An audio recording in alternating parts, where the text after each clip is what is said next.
يا مساء الورد والفل والياسمين على عيونكم، ازيكم يا جماعة؟ عاملين ايه؟ يا رب تكونوا بخير. رجعنا مع بعض بوصفة جديدة وفيديو جديد، وزي ما انتوا شايفين كده هنعمل مع بعضينا النهاردة العيش الشامي او العيش الصغنن او عيش الطاسة السريع او عيش السندوتشات. هنعمله مع بعض بطريقة سهلة جدا وبسيطة، وزي ما انتوا شايفين الكمية دي كلها يعلم ربنا من نص كيلو دقيق بس. ايوه بجد النهاردة هنعمل مع بعض الكمية الحلوة دي، ربنا يبارك بأمانة، من نص كيلو دقيق.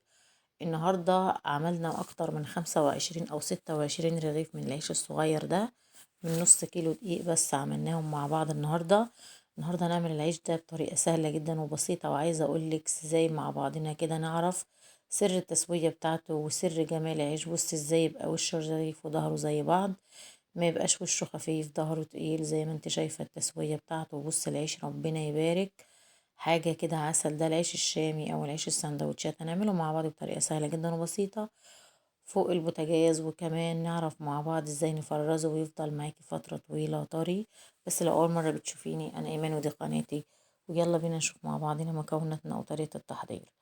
طيب مبدئيا كده اول حاجة زي ما قلت لكم هنشتغل مع بعض بنص كيلو من الدقيق. جبنا عندنا كده طبق هنبدأ نضيف فيه معلقة كبيرة من الخميرة الفورية أو كيس خميرة ما يعادل 10 جرام. بعد كده أنا عندي معلقة سكر ما يعادل 10 جرام سكر. عندي نص معلقة صغيرة من الملح.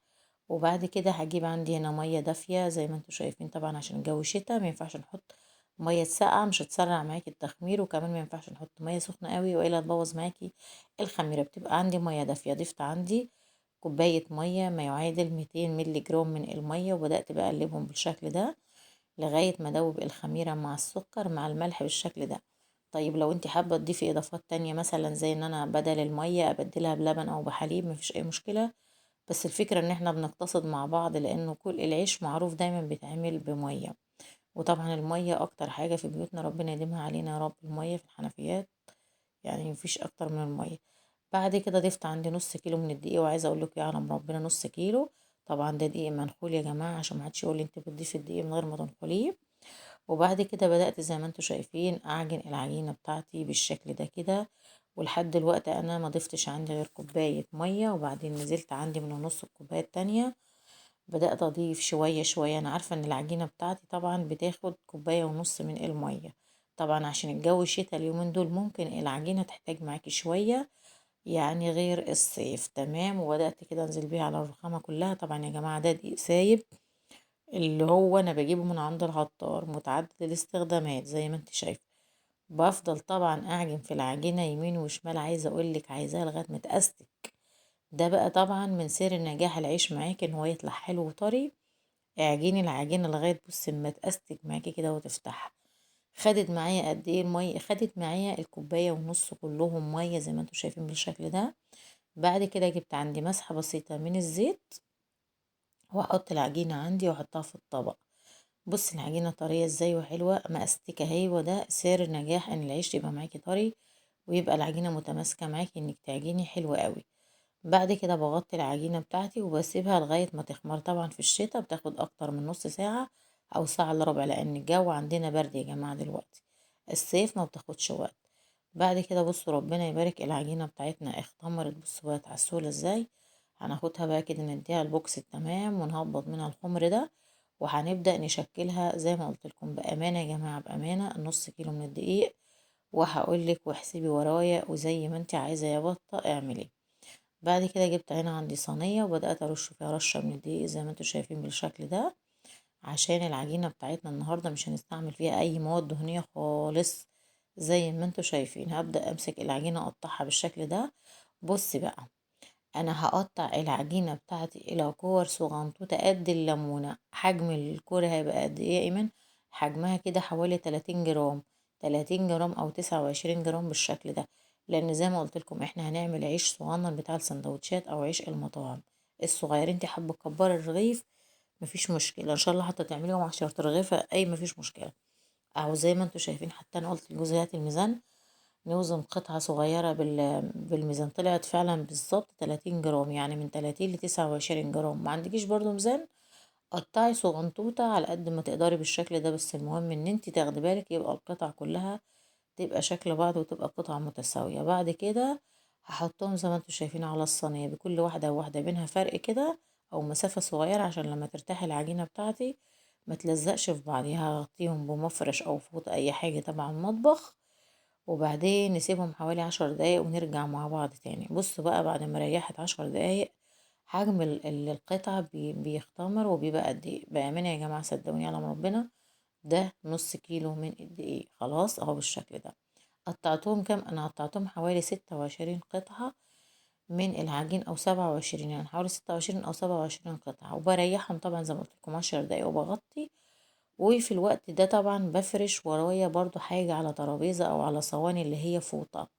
يعني انا بفرش حاجة، يعني مثلا الرغيفة بتاعتنا اللي احنا نبدأ نشتغل بيها زي كده بالنشابة، ما ينفعش احطها على حاجة واسيبها مكشوفة، او ما ينفعش ان تبقى هي متلامسة مثلا صينية او ترابيزة. لا، لازم نحط حاجة يبقى في عازل بين العيش وبين الحاجة اللي احنا هنركن عليها العجينة او نريحها شوية. انا هفهمكم يعني. بصوا ده بيبقى السمك بتاع الرغيف، ما تخنيش الرغيف قوي والا مش هيقب معاكي.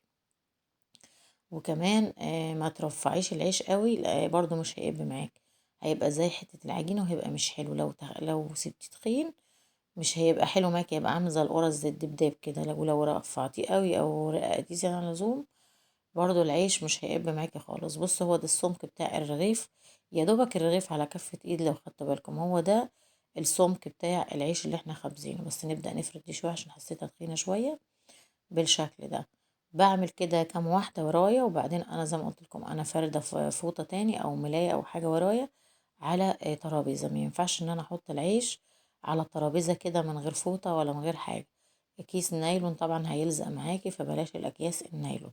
نحاول نحط فوطة وهوريكم قصدي ايه. طبعا انا هخلص كل الكمية، وطبعا انا كنت بغطي يا جماعة علشان ما ينفعش اسيب العيش.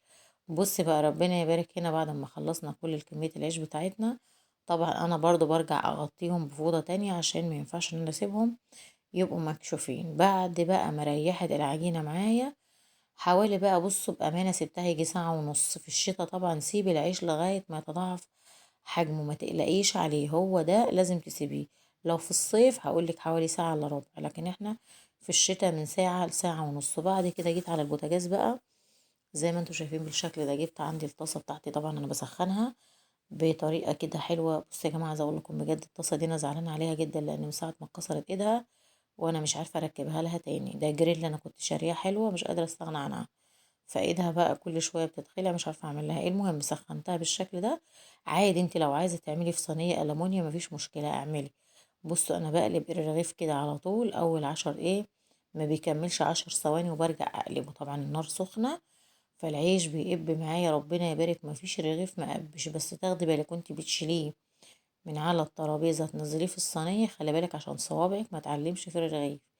يعني لو صوابعك علمت كده هو مش هيقب معاكي. تحاولي تشيلي العيش بطراطيف ايدك، ما ترفعيش كده بصوابعك تعلم في العجينة، هو ده قصدي يعني. طبعا احنا بنسخن الطاسة حلو قوي، بيبقى ورانا كده حاجة عليها فوطة بالشكل ده زي ما انتوا شايفين. طبعا انا سرعت لكم المقطع لانه المقطع بيبقى طويل شوية.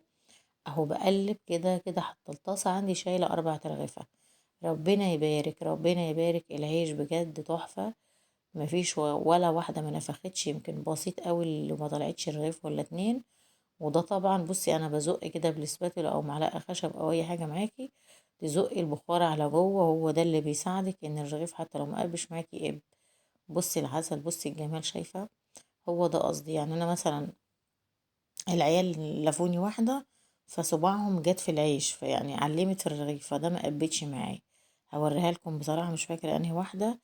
بعد كده هنخلص الكمية بتاعتنا كلها ونرجع مع بعض تاني. ربنا يبارك حلاوة وجمال العيش. وده بيكون شكل العيش. بص يا حبايبي ربنا يبارك عسل ازاي، بأمانة مفيش رغيف مقبش. ربنا يبارك العيش زي العسل.